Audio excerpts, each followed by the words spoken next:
We're negotiating with Harvard now. They would like to settle, so we'll see what happens. U.S. President Donald Trump said his administration is now seeking $1 billion in damages from Harvard, escalating a long and bitter clash. In a late-night Truth Social post, Trump accused the Ivy League university of being deeply anti-Semitic and hostile to America.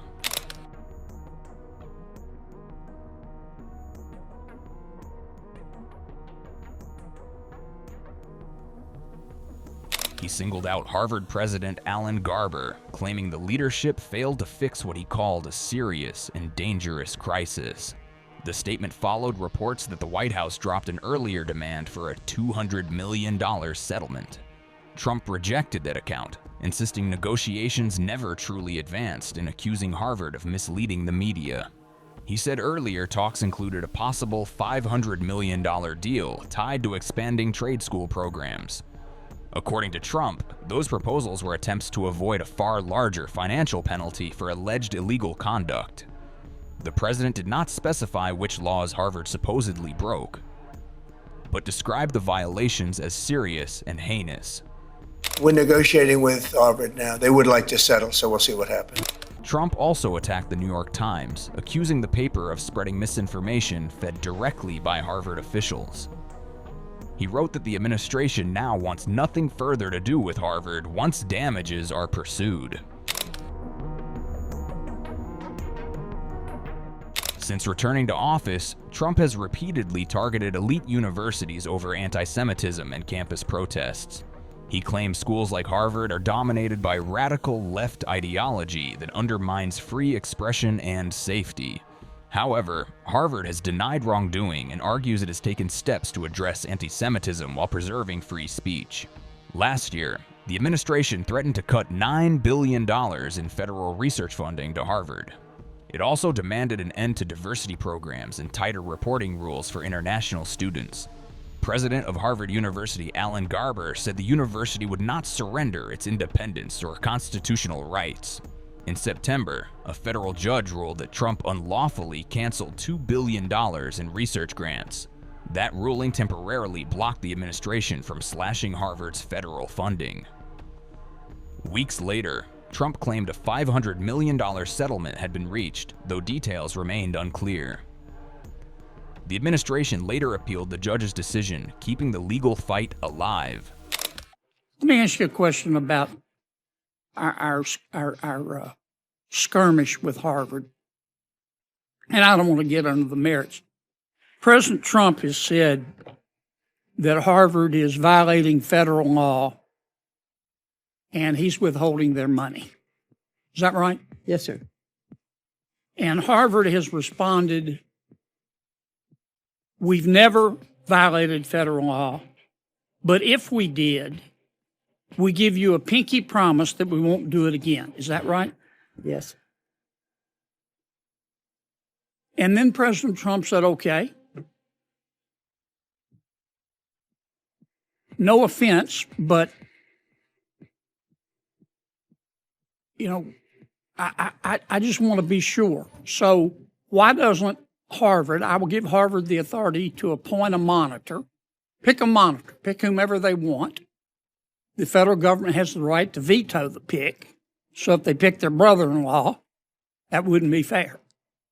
And Harvard said, no, you just have to trust us. You have to accept our pinky promise. Is that basically what's going on?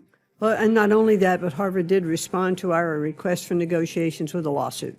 Well, but we're in the throes if of litigation. If Harvard would just agree to a monitor, that would solve the problem, wouldn't it? Might serve part of it. The provost is what vice provost that we've asked that would come on to be one of the monitors on that situation. I'm way over. I'm sorry, Madam Chair. Senator Reid. Well, thanks very much. Welcome, Madam Secretary. And I'm not a great mathematician, but I think you were talking about $1 trillion. I believe 1.5 billion times 10 is $15 billion. That's a little bit off from $1 trillion. But I think the budget cuts $1.2 billion for TRIO. Well, 1.2, that would be $12 billion, not $1 trillion. Okay. Fine. Why aren't you recommending an audit for the TRIO program if that's what the problem is? Not allowed to audit it. Oh, legislatively, you could propose that. We could propose it, which is what I had said at the very beginning. I would look Why- forward. You're not I would look proposing forward. it. You're not proposing the audit. You're proposing to essentially constrain the program, put it into a block grant, and without any request for audit language, which would come from the United States Senate.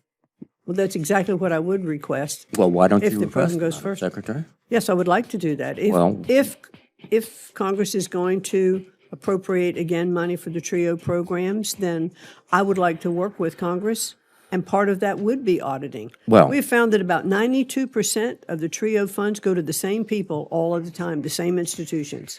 That could indeed imply an audit necessary, but it doesn't validate the budgetary approach you're taking. You're taking basically many programs, combining them into from $8 billion total to $2 billion to a block grant. Now, in Washington, the block grant is the slow path to extinction because next year the request will be for probably $8 billion. And 4 or 5 years from now, when the request is still $8 billion, the cost will far exceed that. That's sort of budgeting 101. So you're really out to eliminate these programs, I think, not to make them more efficient. That's not true. I disagree with that. Well- there are some budget cuts, but what we're asking for is a simplified funding measure, which will be a single grant funding to the states for them to use in the best way possible to make sure their education is working better. No, I think However, the other side of that, if I may, sir, is that we are reducing the regulatory burden. Do you know that 47 cents of every dollar that goes into a school, teachers spend complying with regulations? So if we can take away that regulatory burden, yes, while there are some cuts in the cost of funding, we still give the opportunity to have more dollars because we're reducing the regulatory But burden. let me understand this. You're very enthusiastic about an audit, but the regulatory burden is so crippling. An audit would impose more requirements on the schools. I just think you're coming and going, and we're not making progress. The cut to these programs is profound, $6 billion. And the states are not going to step up and say, we can do this. I'll tell you why. Because if this budget passed, every state in this country is going to make a difficult decision. Do I save my health care system or do I save my public education system? Many of them can't do both. And this is will be a profound shock to the education systems around the country. In 1 year, a loss of these funds, and to the students that need it. Well, what we have found, Have sir, you ever taken public assistance? have I ever taken public assistance? No, sir. No?